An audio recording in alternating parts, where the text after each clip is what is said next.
ডিপ্রেশনে ভুগছেন, পেরেশানিতে আছেন, খুব বেশি দুশ্চিন্তায় আছেন, কোনো কিছু ভালো লাগছে না, আল্লাহর সাথে একটু কথা বলেন। আল্লাহ, আপনি আমার সৃষ্টিকর্তা, আপনি আমার মালিক, আপনার কাছে আমার ফিরে যেতে হবে।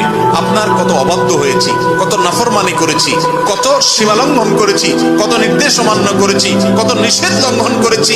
আল্লাহ, এগুলোর জন্য পাকড়াও করলে আমার কোনো উপায় থাকবে না। মালিক, এখনো নাকের ডগা নিঃশ্বাস আছে, এখনো ক্ষমা চাওয়ার সুযোগ আছে। আপনি ক্ষমা চাইলে ক্ষমা করে দেন। আমি তওবা করছি, আর কখনো নির্লজ্জ কাজ করব না, আপনার নাফরমানি করব না। আপনি আমার অমুক পাপটা মাফ করে দেন, তমুক পাপটা মাফ করে দেন, আমাকে পাপ থেকে বাঁচায় রাখেন। আল্লাহ, আপনি আমাকে হেফাজত করেন।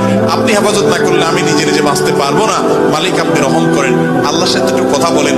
আল্লাহর কসম, সালহাতুস সঙ্গে বুদি দিল খারাস, আজমুদে এক জামানা খাকে বাস। পাথর হয়ে বহুদিন ছিলেন ভাই, একটু আল্লাহর সাথে কথা বলেন, চোখের পানি ফেলেন, দোয়া করেন। বিশেষ করে ভোর রাতের দোয়া, ভোর রাতের দোয়া।